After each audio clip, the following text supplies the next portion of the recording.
Open your eyes. Look at me. Why won't you look at me? Where are your manners? If a stranger asks for help, is it right to ignore them? Is that how it is? I will share a secret with you. I have never seen myself before. I don't know if my face is ugly. I don't know the color of my skin. I don't know if I'm even here. That is why I need you to open your eyes, so you can tell me how I look. But I'm also shy, so I might hide the moment you do. You won't find me anywhere, and soon you will forget, like a faded dream. I know you're not asleep. You listen with those tiny ears of yours. They look so fragile, like I could almost grab them. Put my fingers around them and tear them off. If I do, will you scream? Will I hear your voice? It was a joke. I'm joking. Don't be scared. Hey, how do you think my eyes look when our gazes finally meet? What will you find? Answer me. They look broken. And maybe so. I'm always straining my sight to stare at what's in front of me, searching for that one precious thing. It's what drives me to look inside places, such as this. But sometimes I strain so hard, little pieces seem to fall off my face, one after another, making a cracking sound as they go. A sound like this. In my desperation, I always attempt to piece them back together. I kneel and search for the missing fragments of myself, but they are never there. Maybe the wind takes them somewhere out of my reach, and that makes me sad. So sad, I put my hands where my eyes should be, and I borrow my fingers, and I take it out. I take everything out. Every little piece that remains, harder, furiously, and wallowing in sorrow. I pray to whoever's listening to give back what's mine, to not make me lose more than I've already lost. I don't want to waste my time and search for more than I care for, yet no one delivers. No one is listening, and so I weep invisible tears until I can feel the sorrow no more. Hey, have you ever strained yourself so hard to see what you want to see that you end up blinding yourself to all? Have you? These eyes, are these my eyes? A good answer. Yet there is only one way to know the truth. Open your eyes, so you won't look at me, even though your eyes are so pretty. I can't see them, but I can imagine them behind their veil of flesh, round like pearls and shiny like jewels. So pretty. It's fine. We still have time. The night is still and silent.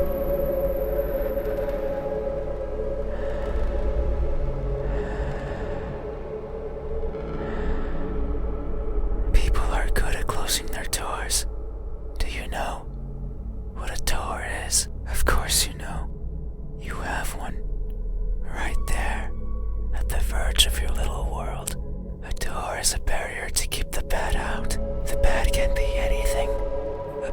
person, a bad smell, and sometimes me. I can't open doors. I find them tricky. Should I push? Or should I turn the knob left or right? Should I try to take it off its hinges? Should I chip away at it, hoping it will fall apart? And what happens when it opens? Do I close it behind me? Do I keep it open? But that might be rude to the person who had it closed. But then, how do I get out? And what happens if the wind pushes it close? What then? So many options, so many things that could go wrong. Whenever I stand in front of a closed door, it paralyzes me. I stare at it for a long time and think of my excuses, because that's all they are. What bothers me the most about closed doors is the idea they exist to keep me out. It fills me with the need to go in, so I search for a crevice or a window. Anything that might be open. Anything that might let me in. I'm not good with doors, but as long as there's a place where I can fit, then I can go in anywhere. Every night, I hop across the shadows of the streets. I'm careful, so as to not be caught by the light. In my eternal search, I pick a place where to rest. I slip in and spend the night wherever is comfortable, without alerting anyone. Usually it's a cellar, an attic, anywhere with dust, with dirt. I feel at home there. But sometimes, just sometimes, an urge swells inside of me. The urge to be seen. So I search hard for a door that's open, for an entryway covered in darkness, and for someone to be at the other end, awake, as if expecting me. But you won't look at me, even though you had your door open for visitors. Why is that? Are you afraid? Do I scare you? No, that can't be it. We have been chatting for so long. You haven't chased me out. That means you welcome me. So I'm certain that if I were to reach out my hand, you would reciprocate and grasp it. I'm sure your hands are warm. So very warm.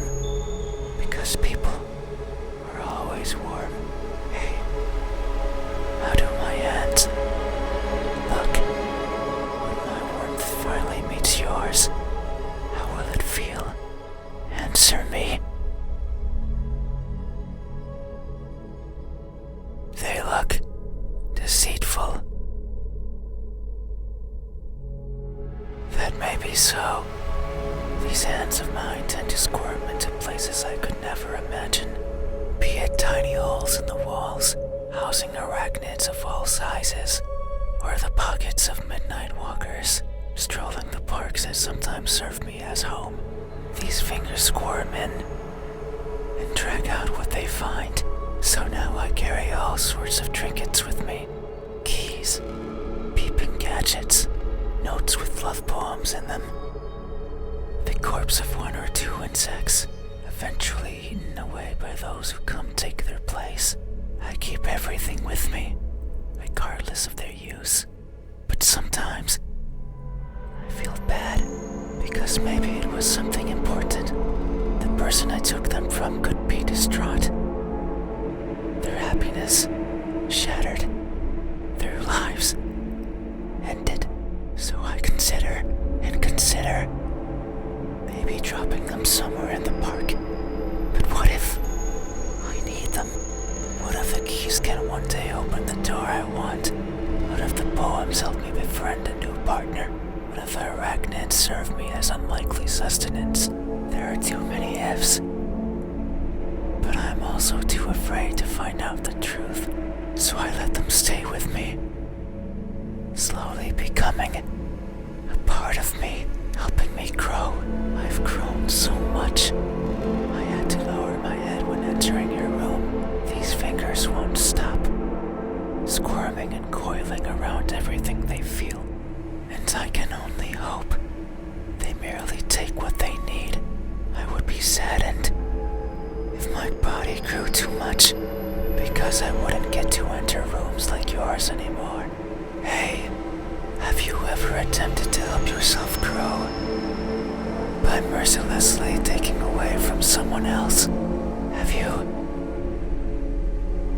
These hands, are these my hands? A good answer. Yet, there is only one way to know the truth. Open your eyes. So you won't look at me, even though my hands could be the same as yours. Think about it. Maybe you and I are similar. No, I know we are. I can feel it in my skin. Oh. Can you hear it? It has been long since this happened. It's a sign of my innermost emotions flowing out. I wander the world, wanting to be seen. I'll be satisfied as long as someone tells me how I look. But it's not like anyone will do. If it did, then it would be oh so easy, since I could show myself to everyone at once, every living person in this land, and ask them all the same question. Someone will answer. There's no doubt about it. But it might not be the answer I wish for, since I don't want to be judged. I don't want to be perceived as something I'm not. It scares me. That is why, when someone is on the verge of looking at me, I shy away. I hide, fading into the dark. But you might be different. If it's you, it might be possible to stand still, if only for a second.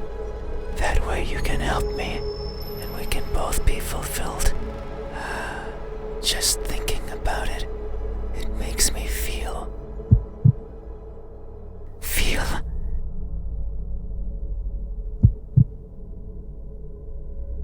something.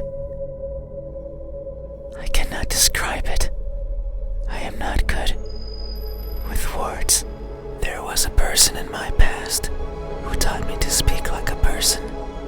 They were not good at it either, and thinking back on it, they certainly didn't enjoy it.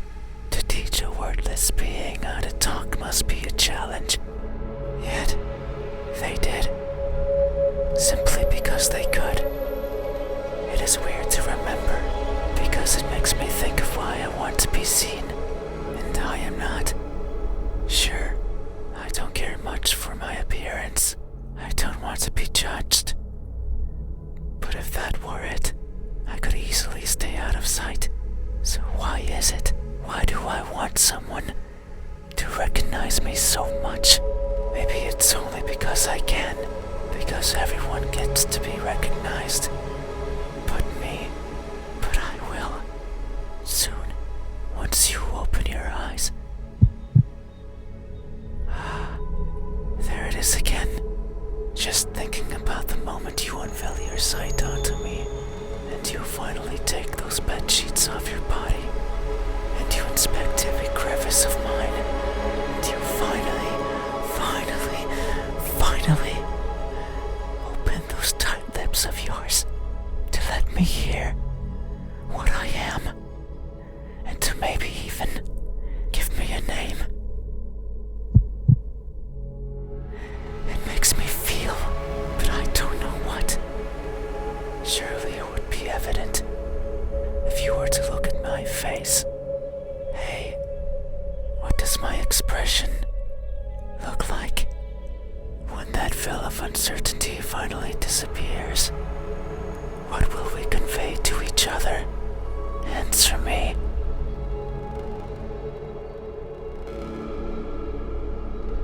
A cheerful smile.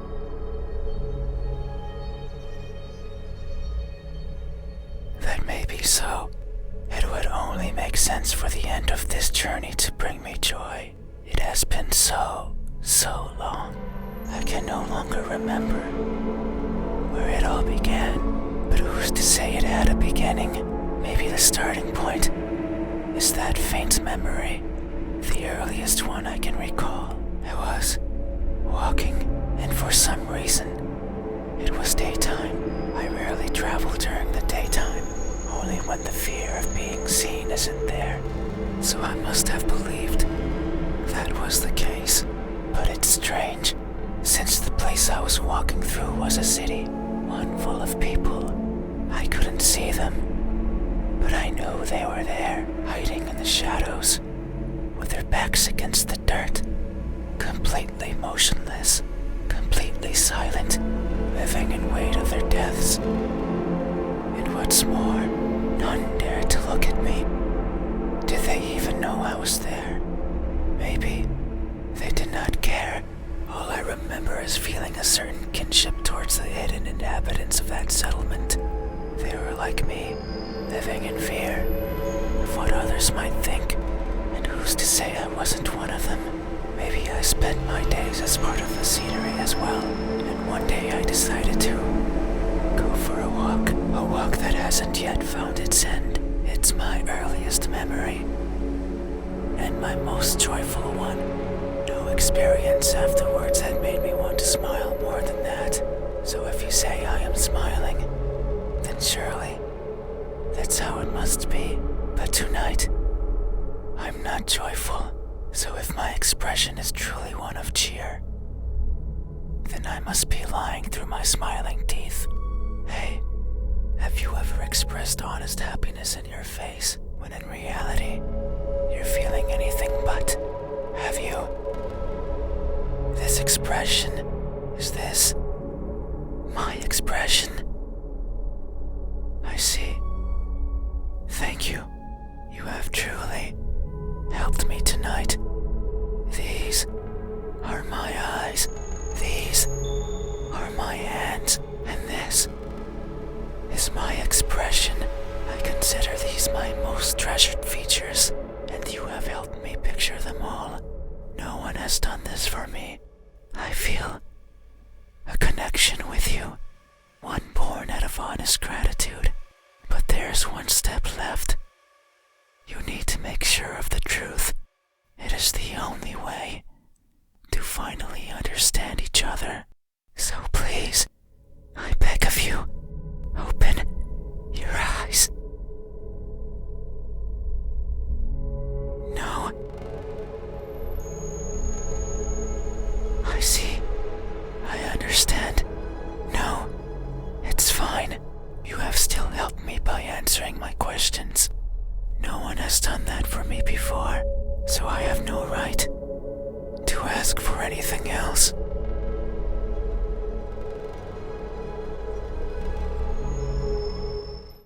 No, that is a lie. Ever since I stepped into this room, you have refused to engage with me. Not even once. Not even once, not even once, not even once, not even once, not even once. Not even once. Did you open your eyes? Not even once. Did you look at my face? You stayed there, acting as if you were asleep, feigning ignorance and not moving an inch. At times making me believe that our conversation was just in my head. You haven't opened your mouth, but you didn't need to. I can hear far, far beyond what most others can, and I can see further than what others would consider the dark, empty bottom. That's why I know that I wasn't wrong. You are like me. We are the same. You too look for what's not there. You too reach out for what might hurt you, and you too are a liar. The type that shows one thing and feels another. But you made a mistake. I know you're lying, because every answer you've given me so far has been wrong. I am not what you said I am. These eyes, these hands, this expression.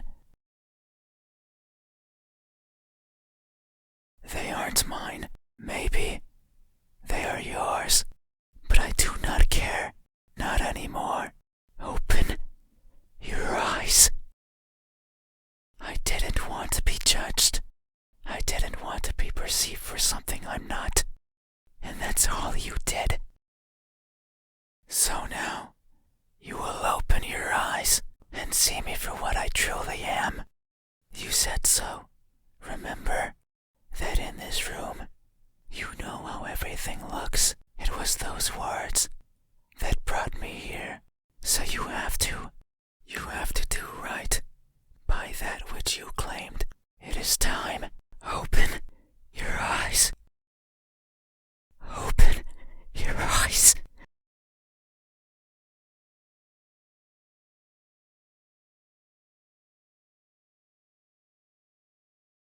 You had your chance. It's not up to you. You won't open your eyes. I will.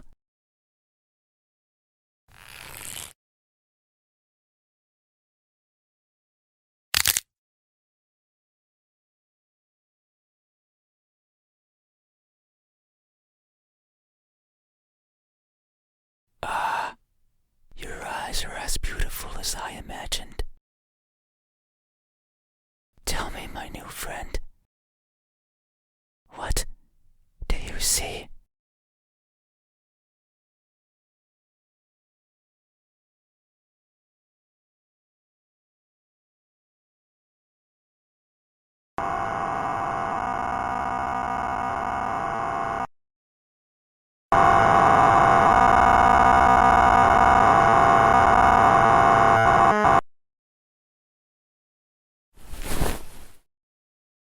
That won't do. Open your eyes. Open them.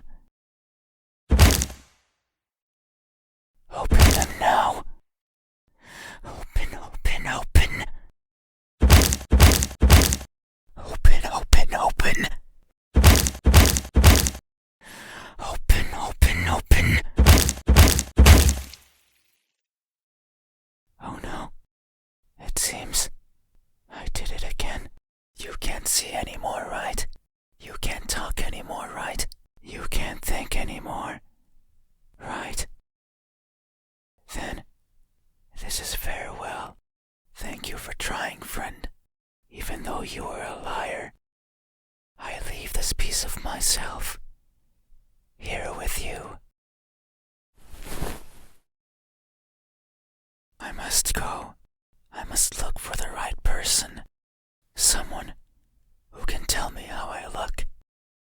Someone who can explain to me why everyone looks like that when they do.